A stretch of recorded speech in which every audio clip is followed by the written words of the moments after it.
예, 반갑습니다. 금속을 사랑하는 수강생 여러분, 성유경입니다. 오늘은 지난 시간에 이어서 그 트랜스포메이션 이퀘이션에 대해서 이제 살펴보도록 하겠습니다. 그래서 여러분 잘 아시는 것처럼 이게 이제 각도를 이제 변화시키는 과정이 되겠는데요. 축이 바뀌는 거죠. 축이 원래 x축이랑 y축 이렇게 존재하고 있는데 축이 이제 x1, y1 이런 식으로 바뀌는 거고, 각도가 이제 세타만큼씩 이렇게 돌아가는 이러한 과정들이 되겠습니다. 자, 그러면은 이제 여기에서 우리가 이제 재밌게 볼 수 있는 것들은 이 축이 이렇게 바뀌는 과정에 있어서 여기에서 x축이 있고 이렇게, 그 다음에 y축이 있는데 축이 이제 x1, y1으로 가고 각도는 이렇게 세타만큼 바뀌게 되겠죠. 자, 이 상황에서 우리가 일단은 가장 기본적으로 생각해야 되는 거는 요 하나의 우리가 직사각형을 가정을 했을 때 요 길이를 우리가 보도록 하겠습니다. 요 길이를 우리가 dx라고 하는 길이로 두고요. 그 다음에 이 세로 길이에 해당하는 것을 dy, 그래서 가로를 dx, 세로를 dy라고 이렇게 둘 수가 있겠습니다.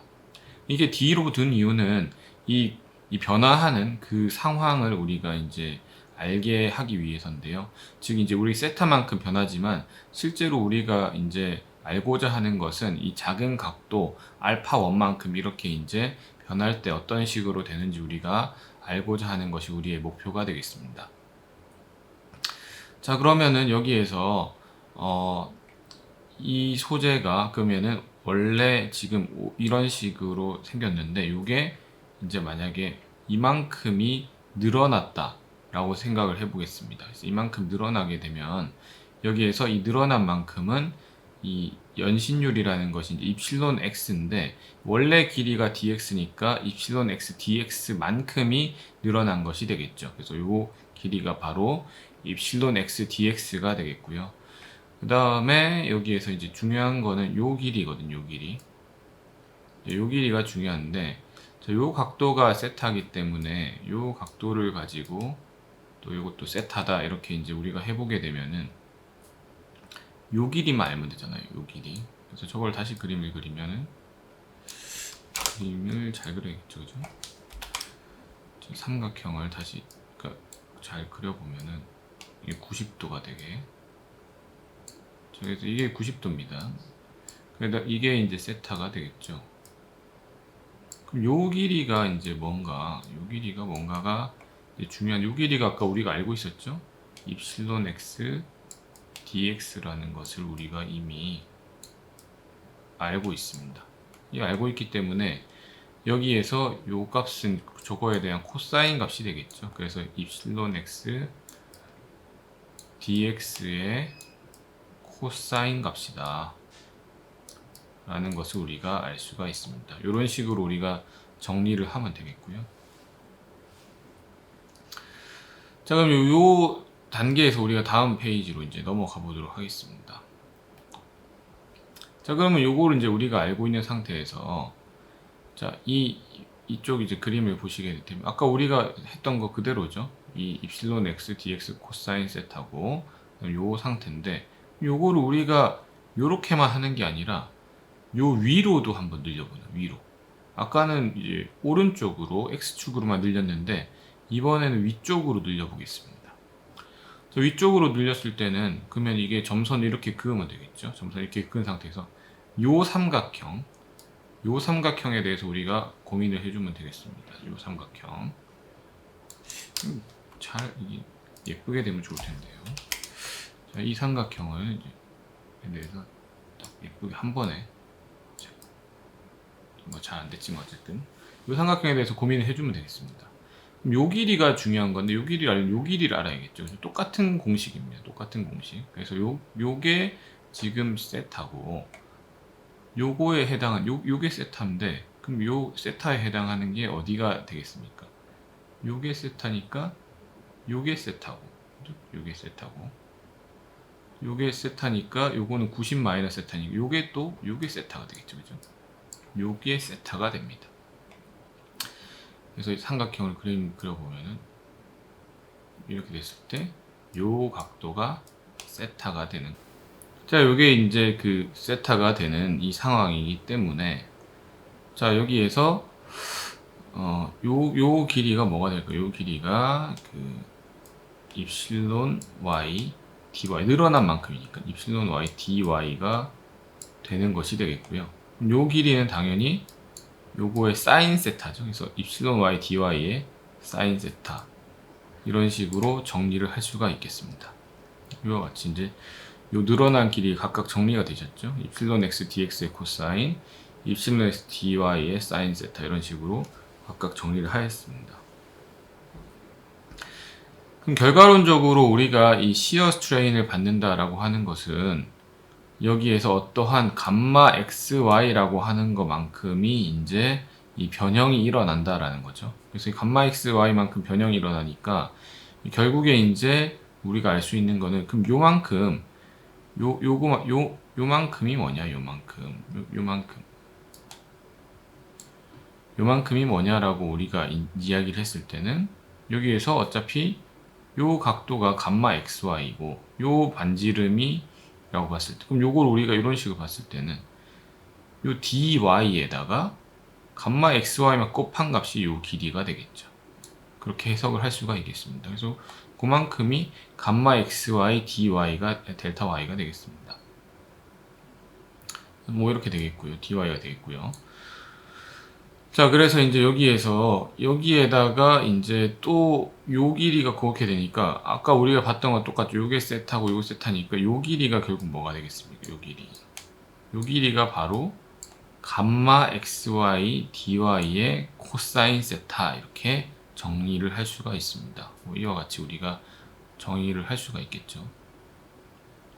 이렇게 보게 되면은 이런 부분을 좀 정리를 할 수 있다라고 말씀드릴 수가 있겠습니다. 자, 그러면은 여기에서 이 전체적으로 우리가 늘어난 거를 델타 t라고 이제 우리가 할 수가 있겠는데요. 이거 보시게 되면은 이 델타 t라고 하는 게 어떤 값이냐? 그럼 우리가 지금까지 계산했던 거 x축만큼 늘어나고 y축만큼 늘어나고 그 다음에 이 시어 스트레인 그러니까 그 전단만큼 늘어난 그 각각의 값들을 다 더해주면 되겠죠. 이렇게 다 더해주게 돼요. 아까 우리가 구했던 값들이죠. 입실론 x dx의 코사인 세타, 입실론 y dy의 사인 세타, 감마 xy dy의 코사인 세타. 우리가 앞에서 다 구했던 요 값들, 요 값, 그다음에 요 값, 그다음에 요 값. 뭐 여기 다 정리가 돼 있죠. 여기 위에도 있으니까요. 요 세 개를 다 더해주면은 우리가 구하고자 하는 바로 그 델타 D 전체적으로 얼마만큼 증가했는지에 대한 값이 나온다라는 겁니다. 이런 식으로 이제 볼 수가 있겠죠. 자, 그러면은 여기서 이제 우리가 이 델타 D라는 값을 알고 있기 때문에 이 델타 D라는 값에서 이 우리가 이제 알고자 하는 거는 이 실제로 이게 뭐 이렇게 어느 정도 되는지를 우리가 봐야 되기 때문에 원래 초기 길이 있잖아요. 초기 길이 델타 S에 대한 부분. 델타 S라는 거 여기 있죠. 요 DS. 이 대각선 길이. 이 대각선 길이를 나눠줘야 되겠습니다. 대각선 길이를 나눠주게 되면은 이게 실제로 얼마만큼인가, 이 늘어난 게 얼마만큼인가를 알 수가 있겠죠. 그래서 델타 D라는 값에서 DS를 나눠주게 되면 DS가 다 이제 붙겠죠. 이 DX랑 그 다음 DY랑 DY 이 밑에 다 붙을 겁니다. 이런 식으로 다 정리가 되겠습니다. 근데 여기서 재밌는 사실은 아까 우리가 삼각형을 잘 그리는 것이 참 중요한데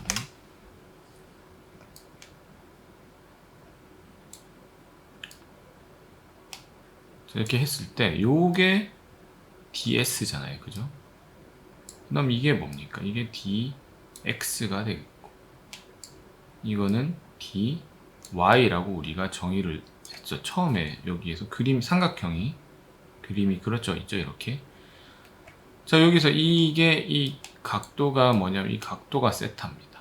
이 각도가 세타이기 때문에 여기에서 그러면은 ds분의 dx, ds분의 dx는 코사인 세타고 그 다음에 ds분의 dy는 사인 세타 이렇게 정리가 되겠습니다. 그래서 요거는 뭡니까? 요거는 코사인 세타. 요거는 사인 세타, 요것도 사인 세타가 되죠. 그래서 이 값들을 각각을 다 넣어줄 수가 있습니다. 이 값들을 다 넣어주게 되면 이 입실론 x1, 이게 x1 축이 바뀌었다는 거죠. 축이 바뀌었을 때의 얼마만큼 변형이 됐냐라고 하면은 이게 여기에 코사인 넣어주면은 입실론 x의 코사인 제곱, 그 다음에 입실론 y의 사인 제곱, 감마 xy의 사인 코사인 이렇게 되더라라는 것을 알 수가 있습니다. 자, 이거를 뭐 똑같이 놔둔 다음에 2 사인 세타 코사인 세타로 요것만 바꿔주면은 2분의 감마 xy로 이렇게 정리가 될 수가 있습니다. 자, 이거를 보시면 여러분들이 많이 봤던 그런 형태가 좀 나온다라고 생각하실 것 같은데요. 어떤 형태가 나올까요? 자, 여기에서 이제 여기서도 이제 같은 이야기인데, 그럼 이거를 우리가 이 감마 x1, y1이라는 거에 대해서 x1, y1 축에 대해서 우리가 같이 한번 보자라는 겁니다. 그러면은 여기에서 우리가 각도들을 이렇게 봤을 때요, x축이랑 y축이 이렇게 있고 x1이랑 y1 이렇게 있는데, 우리가 실제로 그 시어 스트레스가 먹는다라는 건 어떻게 되는 겁니까? 자, 여기에서 이렇게 이러한 형태의 것이 있으면 시어 스트레스를 받았다고 하면은 뭐 약간 형태가 이런 형태가 되는 게 시어 스트레스를 받은 거죠. 그럼 즉 각도로 봤을 때는 여기에서 뭐 알파만큼이 들어가고 여기에서 베타만큼이 들어간 그런 형태가 되겠습니다. 여기에서 그걸 표현하고 있죠. 지금 축이 바뀌었다라고 표현하는 게 여기에서 실제로 우리가 x1, y1으로 축이 바뀌었을 때 실제 시어 스트레스를 받았다면은 여기에 있는 것처럼 이 A에 해당하는 것처럼 알파만큼 각도가 들어왔을 것이고, 그다음에 반대로 이쪽에서는 베타만큼 각도가 이렇게 들어와야 전체적으로 이제 시어 스트레스를 받은 그러한 형태가 된다라는 것을 알 수가 있습니다. 자, 그렇기 때문에 이런 식으로 이제 되고, 이 두 개를 다 합쳤을 때 우리가 뭐에 해당한다라고 볼 수 있냐면 바로 이 감마 값에 해당된다. 그래서 이제 그 시어 스트레인에 해당된다라고 생각을 할 수가 있습니다. 그래서 우리가 이런 식으로 정리를 할 수가 있겠고요.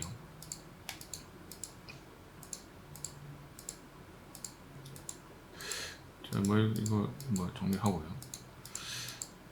그래서 이런 식으로 이제 여러분이 이제 판단을 하실 수가 있겠고,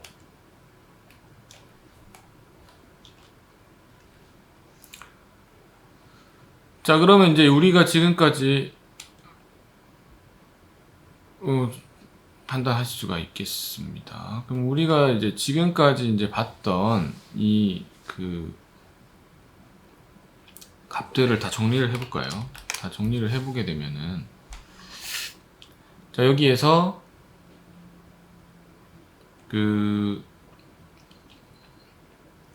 앞에 우리가 봤었던 입실론 x dx, 그 다음 입실론 y dy sin 세타, 요 값들을 다 정리를 했고요. 이게 결국에는 어떤 식으로 정리가 되는 거냐라고 한다면은, 각각 이 친구들을 알파1, 알파2, 그 다음에 알파3 이런 식으로 놓을 수가 있겠죠. 그래서 알파1이라고 하는 것은 입실론 x dx sin 세타에 대해서 우리가 처음에 우리가 이야기했던 그 대각선 길이 ds를 나눠준 것과 같다라고 볼 수가 있겠습니다. 그래서 요게 알파1이다. 알파2는 여기에서 ds 나눈 거다. 알파3는 요거다. 근데 우리가 앞에서 봤던 요 알파1에 해당하는 것이 이제 요게 알파1, 알파2, 알파3다라고 볼 수가 있겠습니다. 자, 이렇게 정리를 하게 되면은 뭐 이것도 우리가 정리를 했었죠, 이미. 그 dx, ds 앞에 그림 나와 있었죠. 그래서 요 그림으로 이렇게 정리를 했었고요. 자, 그러면 여기서 이제 각도를 봤을 때, 각도를 우리가 한번 보겠습니다. 아까 우리가 요게 이제 중요한 건데, 아까도 뭐 그림을 그렸었지만은, 자, 여기에서 요런 식으로 가는 그런 형태라는 것이 이제 중요하다라고 말씀을 드렸는데,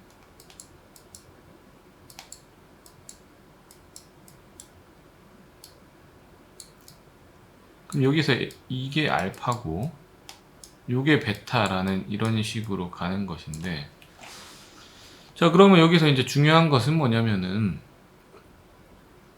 자, 이렇게 이제 요만큼이, 자, 알파를 보시겠습니다. 그럼 알파는 우리가 여기서 기준을 우리가 지금 여기 기준을 이 카운터 클락와이즈 로테이션으로 잡겠다라는 겁니다. 그래서 우리가 원래 이 DS라는 걸 기준을 잡고, DS를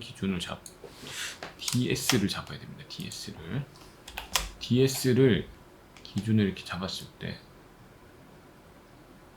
DS를 기준을 잡고, 또 DS를 기준을 잡고, 그리고 또 DS를 이렇게 잡았을 때, DS에 대비해가지고 시계 방향이냐 반시계 방향 보겠다는 거죠. 자, 이거는 알파라는 거는 시계 방향으로 떨어지죠. 그럼 마이너스입니다.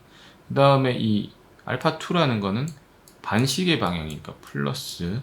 그 다음 여기에서 알파3는 또 시계 방향이니까 마이너스. 그래서 부호를 어떻게 붙이냐면은 마이너스 플러스 마이너스 이렇게 붙여놓는 거죠. 그래서 마이너스 알파1 플러스 알파2 마이너스 알파3 이렇게 붙여놓은 다음에 이거 다 세 개 다 더하면 됩니다. 세 개를 다, 물론 이제 부호를 붙여서 해야겠죠. 마이너스 알파1 마이너스 알파3 붙여놓은 다음에 이거를 다 더하게 되면, 여기는 마이너스, 얘는 플러스니까 마이너스로 묶으면 마이너스 이런 식으로 되겠고요. 그다음 뒤에 있는 것들은 이렇게 정리가 되겠습니다. 그래서 알파라고 하는 값은 마이너스 입실론 x에 마이너스 입실론 y, 괄호가 있죠. 사인 코사인에다가 감마 마이너스 감마 xy 사인 제곱 세타 이런 식으로 정리가 될 수가 있습니다. 그래서 이것도 아까 우리가 앞에 봤었던 요 식이랑 뭔가 비슷하다라는 걸 알 수가 있을 텐데요. 여기서 우리가 이제 정리할 수 있는 게 어떤 거냐. 자, 여기에서 이제 우리가 정리해야 되는 건 알파라는 값을 우리가 이제 알게 됐고, 그 다음에 이제 베타라는 값을 이제 봐야 되겠죠. 그러니까 아까 우리가 알파, 베타 두 개 다 봐야 된다 그랬잖아요. 알파는 뭡니까? 얘는 카운터 클락와이즈. 그러니까 반시계 방향으로 올라가는 애고, 그 다음 베타는 뭡니까? 시계 방향으로 돌아가는 애죠.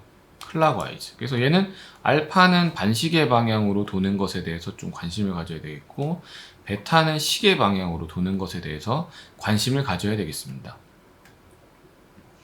그래서 베타 값은 우리가 이 시계 방향일 때 이제 이 양수기 때문에 아까 우리가 이거 봤던 것과 부호가 좀 다르겠죠. 부호가 반대가 되기 때문에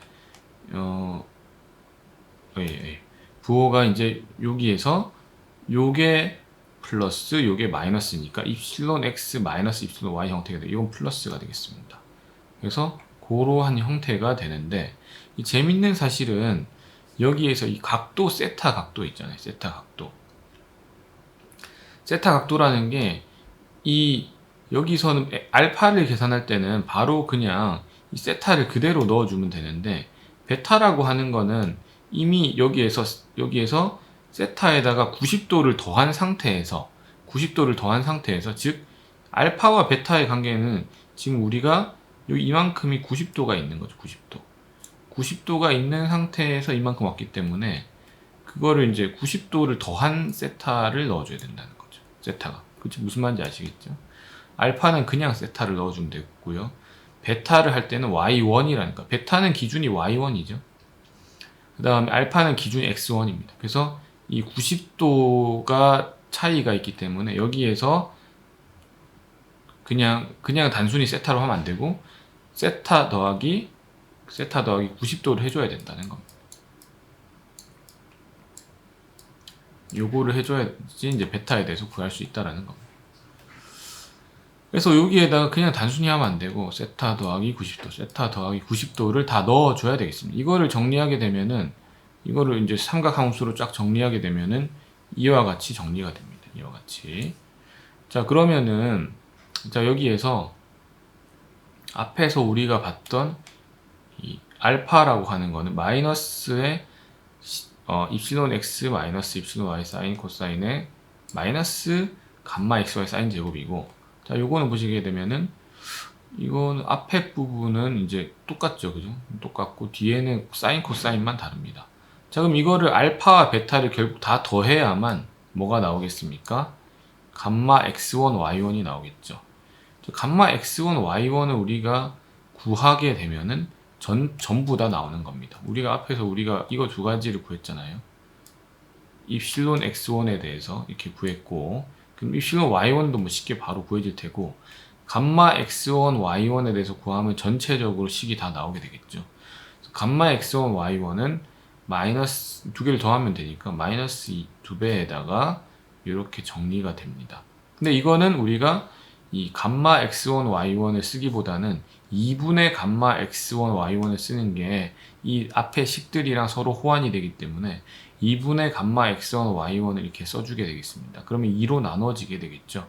그럼 입실론 x에 입실론 y 이렇게 다 정리가 되고 위에 있는 식이 이와 같이 정리가 다 된다라는 것을 알 수가 있습니다.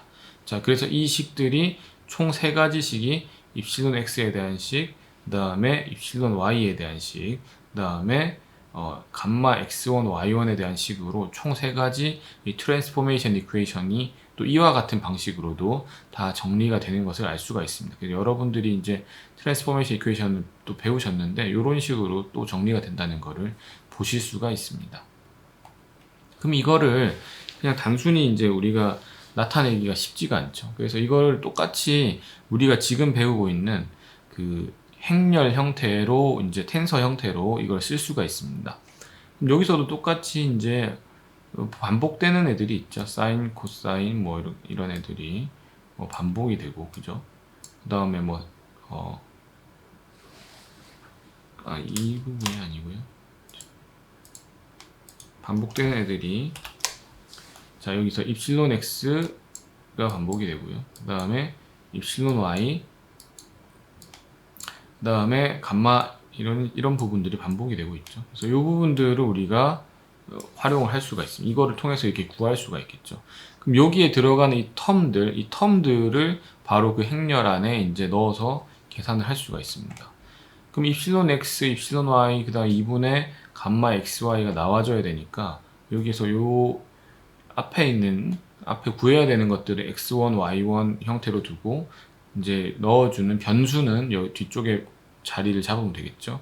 그래서 이제 이런 식으로 곱해주면 나올 수 있도록 앞에 있는 식을 그대로 써주면 되겠습니다. 그래서 이 그대로 코사인 제곱, 사인 제곱, 그 다음에 2배의 사인 코사인, 그 다음 사인 제곱, 코사인 제곱, 마이너스의 2배의 사인 코사인, 이런 식으로 다 써주면 되겠고요.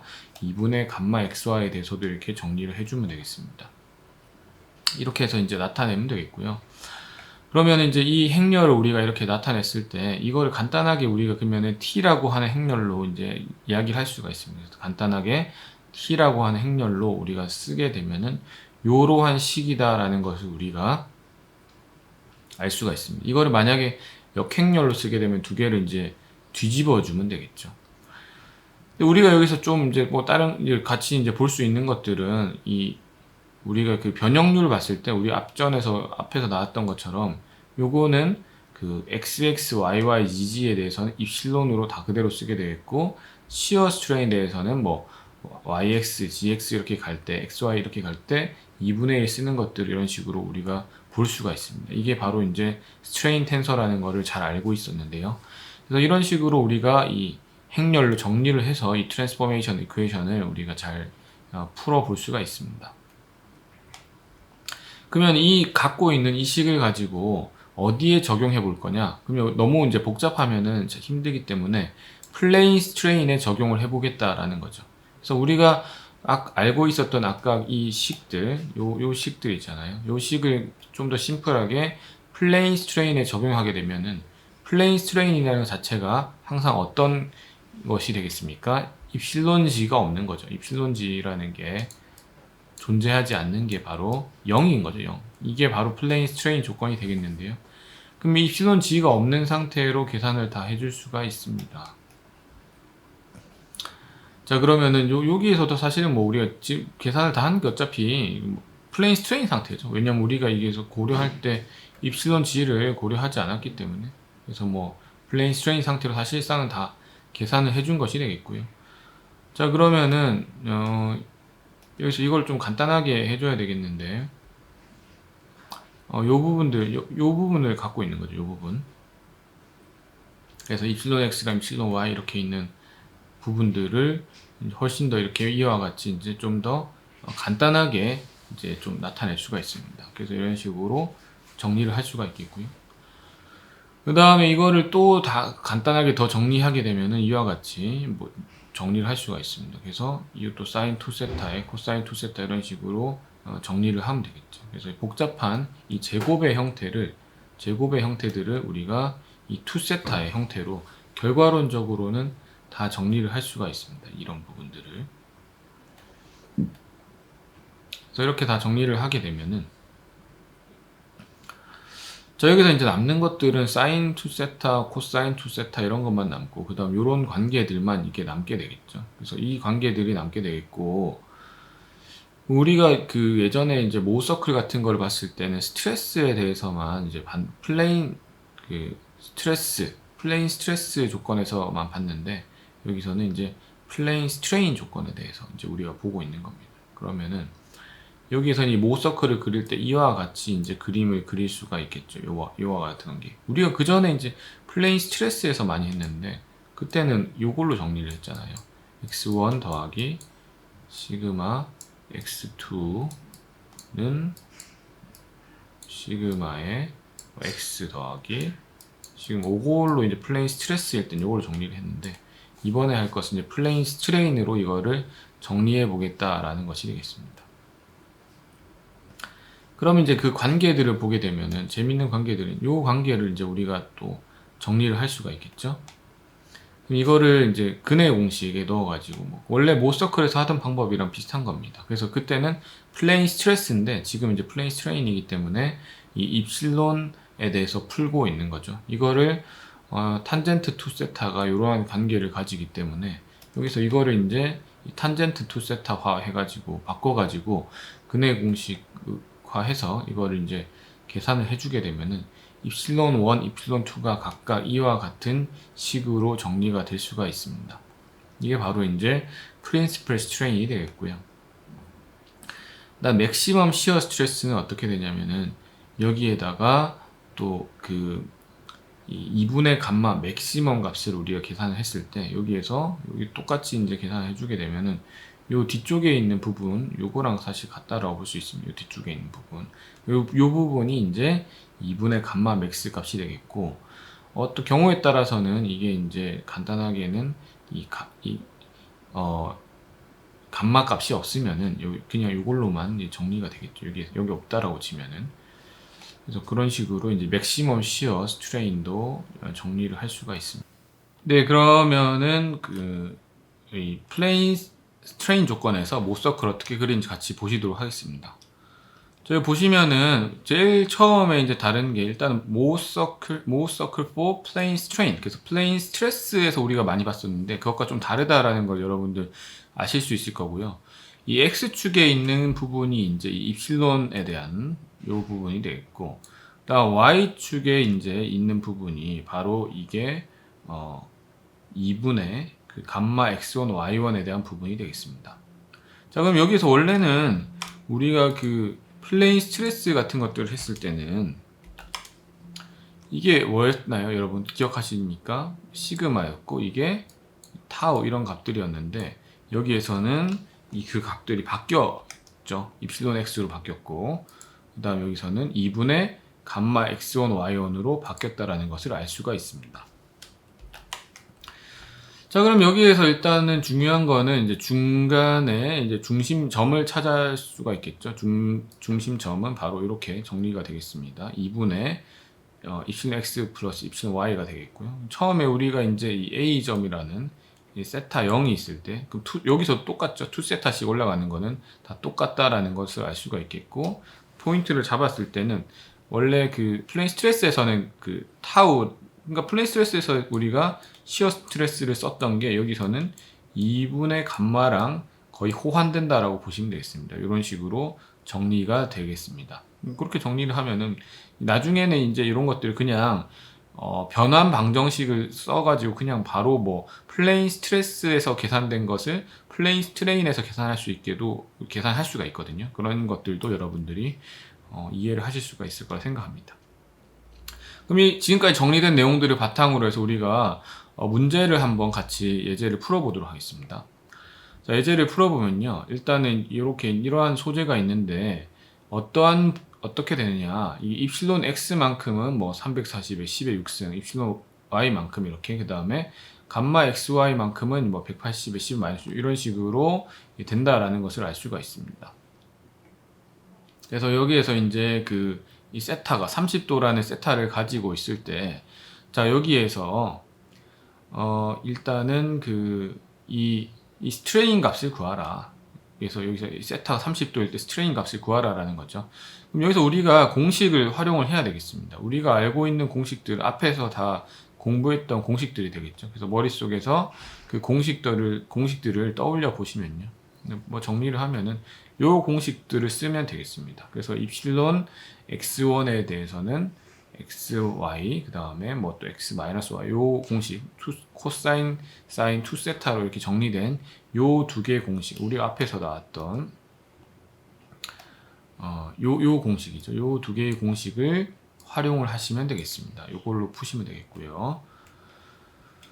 자, 그럼 이렇게 이제 여기에다가 우리가 원하는 각도들이랑 그 다음 조건들을 다 넣어주면 되겠죠. 간단하게 그냥 숫자만 다 넣어주면 됩니다. 그래서 여기에서 입실론 x1이라는 것을 계산하기 위해서는 30도라는 각도를 넣어주고, 그러면 60도가 되겠죠. 그 다음 앞에 나왔던 이러한 그 값들을 다 모두 다 이제 다 넣어주면 되겠습니다. 다 이렇게 하나하나 값들을 넣어주면 되겠죠. 뭐 이런 식으로 계산을 진행하면 되겠습니다. 이렇게 두 가지 값으로 정리가 되겠고요. 그래서 이제 요거가 2분의 1의 감마 x1, y1 돼 있으니까 이거를 두 배를 해주게 되면은 마이너스 110에다가 10의 마이너스 6승 뭐 이렇게 되겠습니다. 자, 그러면은 이제 요 상태에서 우리가 알 수 있는 거는 이게 평형이 돼야 되잖아요. 그래서 입실론 xy 뭐 x1, y1 두 개 더하기 항상 평형이 돼야 되니까 평형을 만족해야 된다라는 걸 가정을 하게 되면 나머지 우리가 다 구했잖아요. 그래서 이제 x1을 구했으니까 그 다음에 xy를 알고 있잖아요. 그래서 요 두 개 더한 거랑 요거 두 개 더한 거 같아야 되니까 입술은 y1은 90에다가 10의 마이너스 6승이다 라고 이렇게 정리를 할 수가 있겠습니다. 다음 두 번째 문제는 이제 B는 프린시플 스트레인을 구하라는 거. 프린시플 스트레인. 프린시플 스트레인은 요런 값들이죠. 프린시플 스트레인 P1, P2 요런 값들을 구하라는 겁니다. 자, 프린시플 스트레인을 구하는 방법은 여기에서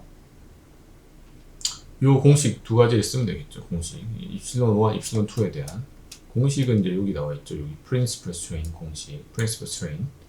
입실론 1, 입실론 2에 대한 이 공식에다가 대입을 해주면 되겠습니다. 여기에 대입을 해서 계산을 잘 하게 되면요. 요거를 계산 입실론 1, 그 다음에 입실론 2, 뭐 이런 식으로 이제 계산돼서 값이 나오는 것을 알 수가 있습니다. 그래서 이거를 이제 우리가 살펴보면은 이게 그림을 그려보면요. 자, 일단은 우리 30도로 축을 움직였죠. 30도, 세타만큼 30도 움직인 상태에서 입실론 x1만큼 얼마만큼 움직였냐 보면은 전체적으로 봤을 때 위에 그림을 보면은 이게 A죠. A 문제, 이게 B 문제. A 문제는 요겁니다. 위에 거. 자, 요 문제에서는 이제 요만큼 360을 플러스 된 거죠. 그 다음에 이 Y 쪽에 대해서는 여기에서 이제 110만큼, 여기서 이제 이 110만큼 이런 식으로 그 감마 이게 만큼 온 거고, 그 다음에 입실론 y에 대해서는 여기에서 이제 90만큼 이렇게 온 것을 알 수가 있습니다. 이렇게 그림을 이제 그려볼 수가 있겠고요. 그 다음에 이제 그 B 프린시플 스트레인에서는 각도가 어떻게 되느냐? 각도는 이제 여기에서 이 각도는 그 P1이 그러니까 세타 P라는 각도를 이제 실제로 구해야 되겠죠. 그래서 여기에서 각도를 구하면 됩니다. 탄젠트 2 세타 P 여기에다가 넣어주게 되면은 요걸로 이 각도를 구하게 되면은 이게 이제 2 세타가 38도 정도 나오고, 그럼 세타 P가 19도 정도 나옵니다. 그럼 19도란 이 값을 넣어주게 되면은 이 프린시플 스트레인에서의 이 각도가 나오게 되겠고요. 그 다음에 이제 이거 프린시플 스트레인이니까 요 늘어난 만큼 입실론 1 x1만큼 늘어나는 만큼은 370. 그 다음에 이 y2만큼 y1만큼 늘어난 만큼은 80 뭐 이런 식으로 정리를 할 수가 있겠습니다. 이제 마지막으로 이제 풀어줘야 되는 게 이 맥시멈 시어 스트레인이 되겠습니다. 그래서 맥시멈 시어 스트레인 값은 여기 나와 있죠. 맥시멈 시어 스트레인 구하라. 요 값은 여기 요것도 이제 공식이 있죠. 2분의 1에다가 자 여기 나와 있죠. 요 공식 쓰면 되겠습니다. 공식 그대로 하나하나씩 다 쓰면 되는 겁니다. 뭐 크게 고민할 필요가 없습니다. 그래서 요 값을 요 공식 그대로 활용하게 되면요. 2분에다가 2분의 1의 감마 맥스에다가 요 값을 그대로 넣어주면 되겠습니다. 그럼 감마 맥스 값은 290에다가 10의 마이너스 6승이 되겠고요. 요거의 이제 평균 값이 한 어느 정도 되느냐 그러면은 이 입실론 에버리지 값이 225 정도 되기 때문에 이 감마 맥스 값이 우리가 여기에서 알 수 있는 것처럼 이만큼이 이제 290이다라는 것이 되겠고요. 여기에서 어차피 맥시멈 시어 스트레인이기 때문에 이 x1 그 다음에 y1 쪽으로는 요거 에버리지 값만큼치였겠죠. 그래서 요거는 225 이만큼이 되었다라는 것을 알 수가 있게 되겠고요. 자 여기서 각도는 뭐 이 모서클을 활용하면 되겠죠. 자, 모서클 우리가 잘 활용을 해보면 자 이 프린시플 스트레인까지 올라가는데 이 각도가 몇 도였습니까? 이 각도가 우리가 탄젠트로 구했을 때 여기에서 38도라는 것. 그러니까 19도는 사실 2세타 38도죠. 38도라는 거 우리가 알고 있었죠. 38도고 맥시멈은 이제 요때의 각도니까 요거에다가 이제 90도가 더해지는 거죠. 그래서 이제 38 더하기 90 하면은 128인데 나누기 2 해주게 되면은 64 이렇게 나오는 겁니다. 그래서 64도다 라고 이렇게 정리를 하시면 되겠습니다. 이렇게까지 해서 이제 이 플레인 스트레인 조건에서의 모서클을 구해 보았습니다. 자, 그 다음으로 볼 거는요, 우리가 지금까지 봤던 것들 좀 이제 같이 이제 뭐 복습하는 개념이 되겠는데요. 그러면 이제 3차원에서 우리가 이러한 텐서들을 어떻게 볼 것인가를 보게 되면은 여기서 우리가 이제 이 변형률은 입실론 x, 입실론 y, 입실론 g 이런 식으로 해서 이러한 텐서가 된다라는 것을 우리가 알고 있었습니다. 그럼 여기에서 우리가 이 변화가 됐을 때 그 원래 이 값들을 이제 빼줘야 되겠죠. 그래서 입실론 값들을 이렇게 빼주게 되겠고 여기에서의 이 전체적으로 봤을 때 총합은 나중에 0이 되는 그런 상태가 되겠고요. 그 다음에 여기에서 우리가 뭐다 봤었던 식이죠. 뭐 이런 것들을 다 활용을 해가지고 우리가 이 스트레인 값들을 구할 수가 있겠고 맥시멈 시어 스트레인도 우리가 요 중에서 제일 큰 값, 요 중에 제일 큰 값을 구하는 게 맥시멈 시어 스트레인 되겠죠. 이 입실론 1에서 입실론 2를 뺀 거에 뺀 거에서 반 중에 제일 큰 값이 뭐냐라는 게 이 맥시멈 시어 스트레인 값이 되겠습니다. 그래서 앞에서 봤던 그대로 뭐 정리된 거 XX 그것만 쓴 거죠. 그 다음에 우리가 뭐 알고 있는 스트레인 인베리언트 I1, I2, I3 등을 처음에 배웠었는데 그거를 잘 활용을 하게 되면 간단하게 정리가 됩니다. 자, 스트레인에서의 이 스트레인 인베리언트 I1 값은 입실론 1 더 입실론 2 더 입실론 3 값이 되겠고요. I2 값은 또 간단하게 입실론 1, 입실론 2, 그 다음 입실론 2, 입실론 3, 입실론 3, 입실론 1의 값이 되겠고 I3 값은 입실론 1, 2, 입실론 1, 입실론 2, 입실론 3 이런 식으로 간단하게 또 정리가 될 수가 있겠습니다. 이런 식으로 또 정리를 할 수가 있고요. 그럼 이거를 이제 전체적으로 다 정리를 해 보게 되면은 이러한 수식은 이제 우리가 스트레스에서도 봤던 식이 되겠죠. 여기에서 I1 값이 이렇게 되기 때문에 이렇게 정리가 되는데 요거를 단순하게 우리가 앞에서는 이 변형률 값으로 수직한 변형률 값으로 봤는데 요거를 이제 이 전단 변형률까지 이제 고려하게 되면은 이 식은 이렇게 정리가 됩니다. 이와 같이 정리가 되겠고요. 그다음 I3는 이렇게 복잡하게 정리가 돼서 최종적으로는 이 식을 가지고 우리가 이해를 할 수가 있습니다. 이런 부분들은 이제 우리가 스트레스 인베리언트 배웠던 거에서 스트레인 인베리언트까지도 이제 우리가 같이 공부한 것이 되겠고요. 그 다음에 이제 우리가 보고자 하는 거는 이제 딜라테이션이라고 하는 거는 부피가 얼마만큼 변하느냐라고 하는 그런 이야기입니다. 그래서 볼륨 스트레인, 부피가 변하는 값은 우리가 뭐로 주로 표현하냐면 이 델타라는 값으로 주로 표현을 하게 됩니다. 델타라는 값을 표현하면은 여기서 분모에는 v가 들어가고 분자에는 델타 v가 들어가는데, 재밌는 사실은 이거를 이 델타라는 값이 결국에는 입실론 x, 입실론 y, 입실론 g를 그냥 다 더한 값이 된다라는 겁니다. 이거는 뭐 앞에서 우리가 다른 것들을 증명할 때도 사실 사용했었던 건데요. 그래서 이러한 것들을 토대로 해가지고 이 부피가 변하는 것에서 이러한 부분들을 우리가 확인할 수 있다라는 겁니다. 부피가 변할 때는 이 전체적으로 봤을 때 이 압력이 가해지는 것과 같은데요. 이런 우리가 똑같이 압력이 가해지는 환경을 우리가 정수압 환경이라고 하거든요. 그래서 영어로는 하이드로스태틱이라고 하는데, 이러한 환경이 주로 이제 뭐 우리가 물 속에 들어갔을 때 그러한 환경이랑 비슷하다라고 볼 수가 있겠고요. 여기서 이만큼이 또 줄어들기 때문에 이런 줄어드는 것들이 이제 마이너스 델타 V만큼 이런 식으로 줄어든다라는 것을 볼 수가 있고, 이 전체적으로 줄어드는 볼륨 스트레인 양은 입실론 X와 입실론 Y와 입실론 G를 다 더한 우리가 앞에서 언급한 이 델타라는 값이 되겠습니다. 이 값으로 이제 우리가 생각하면 되겠습니다. 자, 그래서 이제 스트레인 데비에이터 이게 중요한 건데, 그러면은 평균적으로 이 변화하는 스트레인 값은 얼마만큼이 되느냐? 그럼 당연히 이거는 3차원이기 때문에 2를 나누는 것이 아니라 3을 나눠줘야 되겠습니다. 델타 값에서 3을 나눠줘야만 입실론 x, 입실론 y, 입실론 g에 대해서 이제 평균적으로 변화하는 만큼 민 스트레인 값을 우리가 정확하게 알 수가 있는 것이죠. 그럼 우리가 앞에서 이제 봤었던 요 식 있잖아요. 요 식. 요 식을 이제 그대로 활용하는 건데, 요 식에서 볼륨메트릭 체인지가 들어가니까 이 민 스트레인 값을 빼줘야 되는 거예요. 그래서 3분의 델타 값을 빼줘야만 요 식이 성립을 하게 되겠고요. 이걸 간단하게 이제 프린시플에 대해서만 정리를 하게 되면은 입실론 1, 입실론 2, 그다음에 입실론 3에 대해서 이런 식으로 간단하게 정리를 할 수가 있습니다. 이게 이제 스트레인 데비에이터 값이 된다라고 보시면 되겠습니다. 그 다음에 뭐 이제 그 3차원에서의 모서클을 하는 방법은 뭐 다음 시간에 뭐 설명드리면 좋을 것 같고요. 그래서 뭐 3차원의 모서클을 이제 원을 2개씩 그리고 이렇게 하거든요. 뭐 이런 부분들까지 설명을 하도록 하겠습니다. 그래서 이번 시간에 배웠던 내용들은 잠깐 다시 이제 요약을 해 보자면요.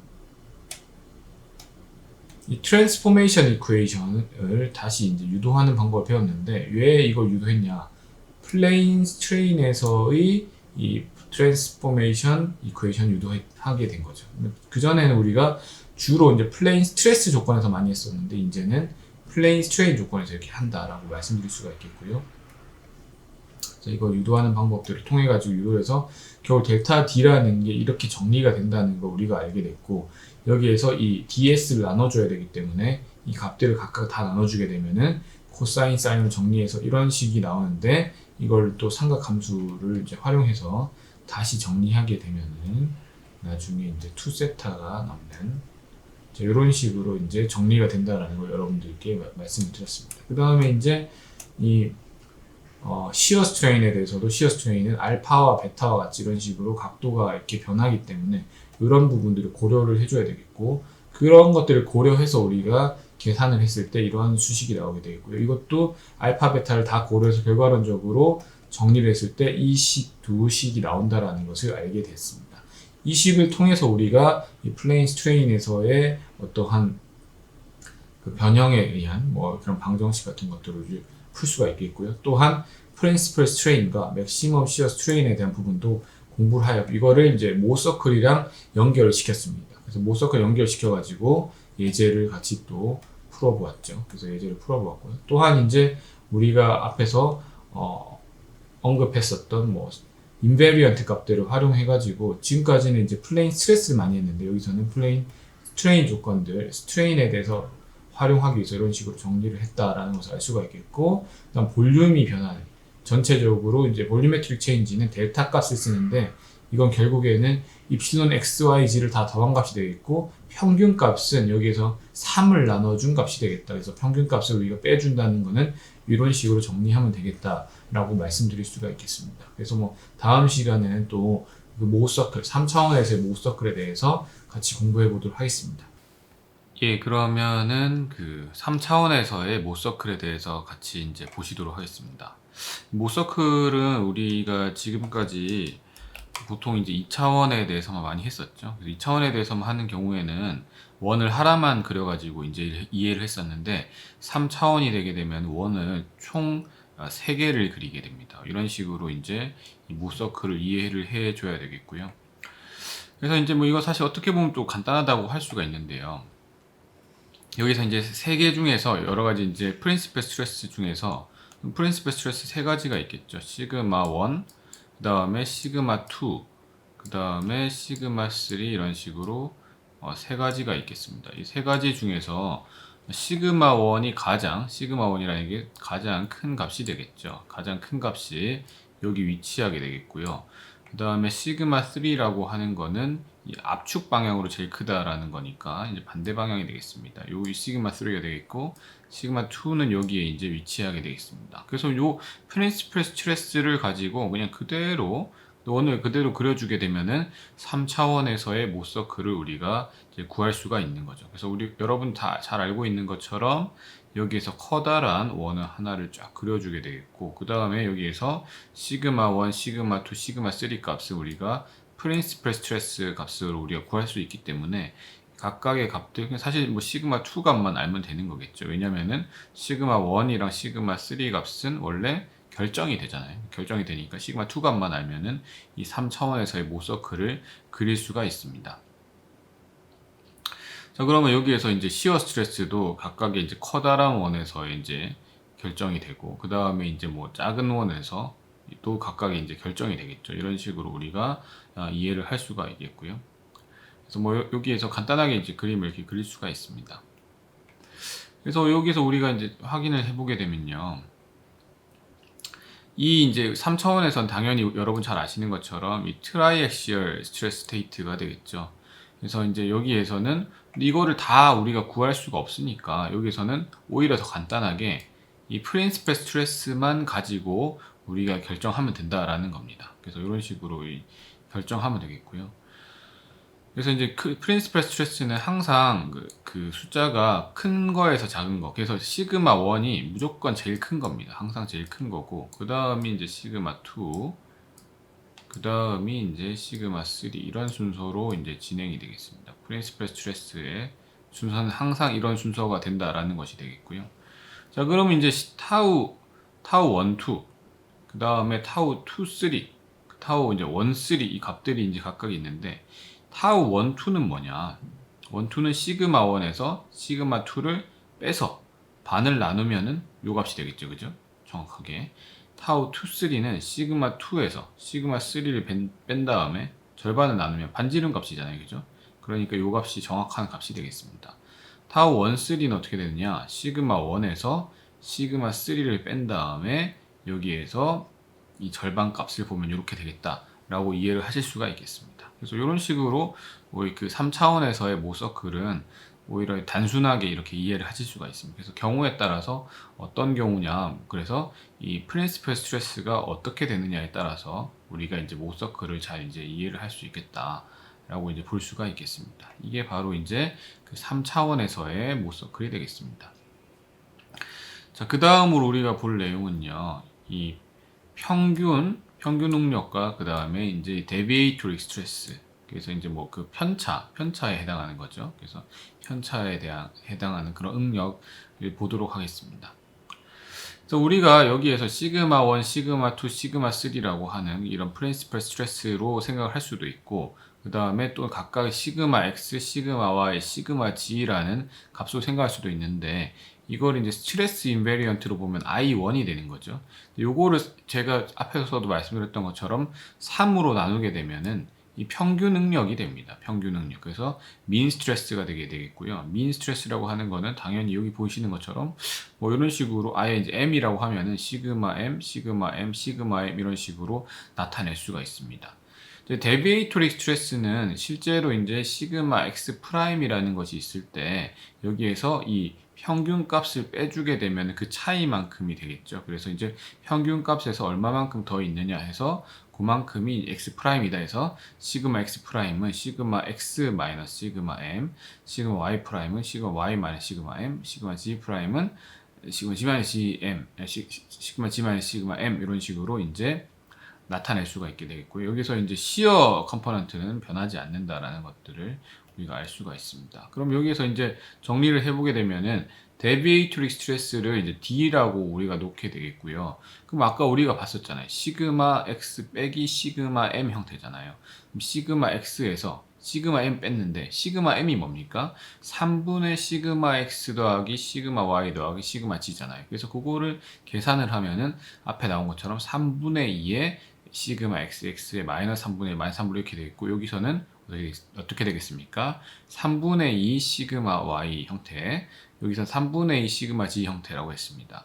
그 다음에 아까 이 앞에 나와 있던 것처럼 시어 컴포넌트는 바뀌지 않는다라고 했기 때문에 시어 컴포넌트는 그대로 이런 식으로 두면 되겠습니다. 그대로 이렇게 두면 되겠죠. 이렇게 이제 정리를 할 수가 있겠고요. 이게 만약에 그냥 프린시플 스트레스 형태다라고 하면은 시어 스트레스가 0이잖아요. 그래서 프린시플 스트레스는 시어 스트레스 0이니까 이렇게 0으로 다 두은 다음에 여기에서 시그마 1에 대해서 프린시플 스트레스에 대해서 만들게 되면 데비에이토릭이 되겠죠. 여기서 시그마 m을 빼주고 시그마 m을 빼주면은 이게 데비에이토릭 스트레스에 대한 매트릭스가 되겠습니다. 이런 식으로 정리를 할 수가 있겠죠. 이게 평균과 이제 데비에이토릭 스트레스에 대한 부분들이 되겠습니다. 자, 그러면 아까 우리가 앞에서 그 모 서클을 3차원으로 그리는 것들을 봤는데요. 사실 이제 이런 것들이 여러분들에게 이제 중요한 문제가 되겠는데 3차원으로 그렸을 때 우리가 여러 가지 상황을 제시를 할 수가 있습니다. 그러면 그 제시하는 상황에 따라서 모 서클을 어떻게 그릴 수 있느냐라고 판단을 할 수가 있겠는데요.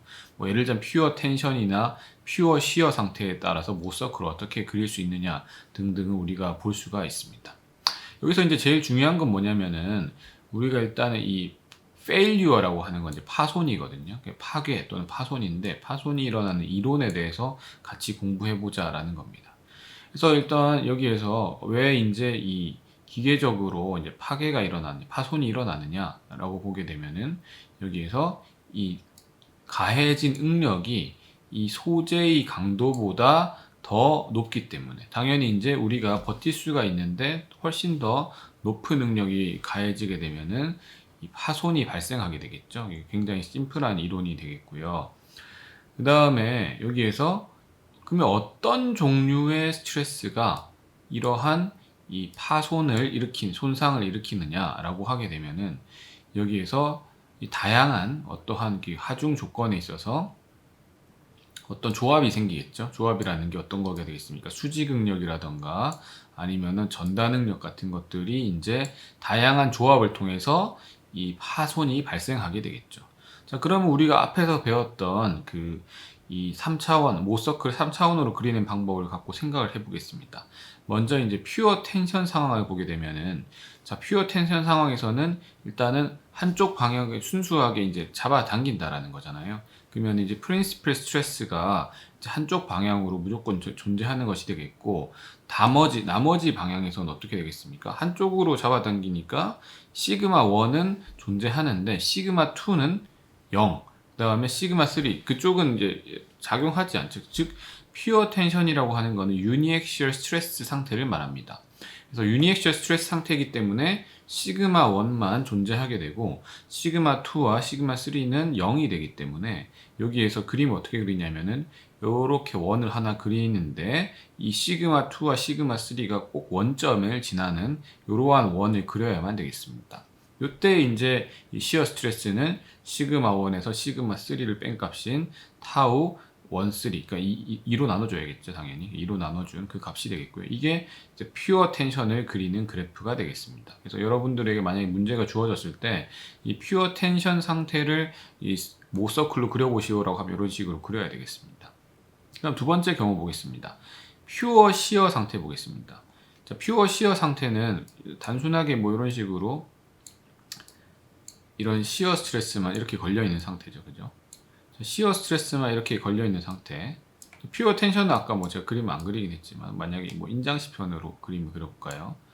여기서 그림을 그려보면은 자, 여기에서 이쪽 방향으로 유니액시얼한 이 시그마 1만 있는 상태가 되겠고 시그마 2랑 3 방향으로는 힘이 존재하지 않죠. 그래서 이렇게 그림을 그려지는 것이고 자, 퓨어 시어는 생각해 보게 되면은 여기에서 수직 응력을 그럼 다 합했을 때 0이 돼야 되겠죠. 그래서 0이 돼요. 왜냐면은 여기 수직 응력 없잖아요. 그러니까 수직이 없으니까 이 하나가 0이 되고 하나가 시그마 1이 여기 있으면은 시그마 3가 마이너스 시그마 1이 돼야 됩니다. 그래서 여기에서 똑같은 곳에 이런 식으로 자리를 잡아야만 이 세 개를 다 더했을 때 뭐가 되겠습니까? 0이 되어서 여기 나타나지 않겠죠. 그래서 퓨어 시어 상태는 여러분들이 뭐 약간 뭐 이 만화 캐릭터처럼 생겼는데 보시는 것처럼 여기에서 이 시그마 1, 시그마 2, 시그마 3가 있는 이런 형태로 그림을 그려야 되겠습니다. 원을 커다란 원을 그린 다음에 여기에서 이 두 가지 이 원을 이렇게 그려주면 되겠습니다. 이게 바로 이제 퓨어 시어 상태가 되겠습니다. 이런 식으로 이제 보시면 되겠고요. 자, 그 다음에요. 그럼 이런 부분들이 이제 여러분들이 이제 페일유어에서 이해를 하시게 될 텐데, 자, 그러면은 우리가 인장 시험 같은 것들을 했을 때, 예를 들자면은 이 브리트라다, 취성이다라고 하면은 여러분들이 많이 앞쪽에서 다 배웠던 것처럼 여기에서 거의 탄성 구간만 조금 지나서 또는 탄성 구간에서 바로 파괴가 발생하는 게 브리틀이 되겠고, 그 다음에 탄성 영역을 지나서 소성 영역에서 좀 많이 가서 파괴가 발생하는 것들이 덕타일한 케이스가 되겠습니다. 그래서 이러한 경우들을 우리가 이 파손이 일어나는 경우를 어떻게 정의할 거냐라고 보게 된다면은 여기에서 이 더 이상은 이제 이 변형이 일어나지 않고 여기에서 이제 이 변형이 종료되는 것이 되겠죠, 그죠? 변형 다 이런 그 소성 변형되는 것들이 이 버티는 거죠. 파괴가 일어나지 않기 위해서 버티고 버티다가 여기에서 파괴가 발생해서 결국에는 이제 원래 하나가 있던 시편이 두 개의 조각으로 분리되는 것을 우리가 파괴라고 이야기를 할 수가 있겠는데요. 그럼 여기에서 보통 이 연성인 소재, 이 덕타일 매테리얼, 연성 소재는 주로 이제 여기서 중요한 것들이 이제 시어 스트레스 뭐 이런 것들이 이제 또 중요한 부분들이 되겠습니다. 왜냐면은 이 덕타일한 경우에는 보시면 아시겠지만 여기에서 이 네킹이 일어나고 나서 이 끝쪽 부분에 이제 전단 응력이 걸리게 되겠죠. 전단 응력이 걸려가지고 여기에서 그 어느 정도가 파괴가 발생할 수 있는가 그런 부분들을 이제 결정하게 되는 이런 영역이 있게 되는데 이 취성 소재 뭐 예를 들자면은 연신율이 5% 이하다 이런 경우에는 단순히 그냥 이 텐사일 스트렝스 뭐 그냥 최고 텐사일 스트렝스가 결국에 뭐가 되겠습니까? 여기에서는 그냥 뭐 프랙처 스트렝스랑 같은 거죠. 브리틀한 경우에는. 왜냐면 그 네킹이 없으니까요. 네킹이 없으니까 그 이후에 뭐 어떤 시어 스트레스가 작용하거나 하는 뭐 그러한 영향이 없는 겁니다. 그래서 뭐 그럼 어떤 영역에서 우리가 파괴가 발생한다라고 볼 수 있는가를 이제 좀 또 따져보게 되면요. 다양한 이제 이 파손 이론들이 있습니다. 그래서 이제 이 우리가 힘이 어떻게 가해지느냐 보게 되면 우리가 다 배웠던 거죠. 1축 응력, 2축 응력, 그 다음에 이제 단순 전단 형태, 퓨어 시어 형태가 되겠고요. 그 다음에 이제 소재 측면에서 보게 되면은 뭐 연성인 경우냐 아니면 취성인 경우냐 이렇게 볼 수가 있겠고, 그 다음에 여기서 어떠한 이 응력 조건이 어떠냐라고 보게 되면은 이 스태틱, 그래서 이제 정적인 상황, 보통 인장 시험이나 이런 상황이 되겠고요. 다이나믹, 동적인 상황, 보통 이제 피로 시험이나 이런 경우가 되겠죠. 이런 경우들이 되겠고요. 그러면 우리가 아까 봤었던 스태틱과 다이나믹이 있다고 했는데 스태틱에는 어떤 것이 있느냐 또는 이제 다이나믹에서는 어떤 것이 있느냐를 우리가 보게 되면요. 스태틱에서는 여러 가지 이론들이 있죠. 여기에서 이제 뭐 최대 뭐 수직응력 이론이라던가 아니면은 뭐 모 서클을 활용한 이론, 그다음 항복 강도 이론, 그다음에 최대 전단 응력 이론, 그다음에 뭐 변형 에너지 이론 이러한 이제 이론들이 있고요. 그다음에 이제 피로 시험에서는 여러 가지 수식들이 있는데 뭐 굿맨, 거버, 소더버그 등이 어떤 이론이냐면은 이 인장 특성과 피로 특성 간의 관계들을 좀 알 수 있는 그런 이론들이 되겠습니다. 이러한 파손 이론들이 이제 우리가 어떤 식으로 정리를 하느냐에 따라서 좀 공부를 해볼 수가 있겠죠. 그래서 뭐 이제 이러한 스태틱 이론이라던가 뭐 덕타일 브리틀 뭐 이런 부분들이 있는데 요걸로 이제 우리가 뭘로 넘어가야 되냐면은 다음 시간에 이제 일드 크라이테리언으로 넘어가야 되거든요. 그래서 그런 부분들에 대해서는 요거랑 함께 또 다음 시간에 다시 더 자세히 정리하도록 하겠습니다. 예. 그러면은 뭐 오늘 배운 내용은 뭐 여기서 중요한 내용들은 요 이 모서클을 3차원으로 어떻게 그리느냐 이런 부분들. 그 다음에 또 민과 데비에이토릭 스트레스.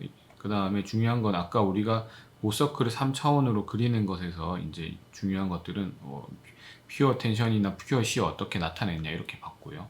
그 다음에 중요한 거는 뭐 덕타일한 소재와 브리틀한 소재의 파괴 거동이 어떻게 다른지. 그럼 나중에 우리가 그러한 이 파괴 거동에 대해서 이 크라이테리언 이렇게 어떻게 이제 그 기준을 잡아서 어떤 식으로 변형과 파괴를 어떻게 이해해야 되는지에 대해서 여기에서 이제 다루도록 하겠습니다. 예, 그러면 또 다음 시간에 뵙겠습니다. 예, 감사합니다.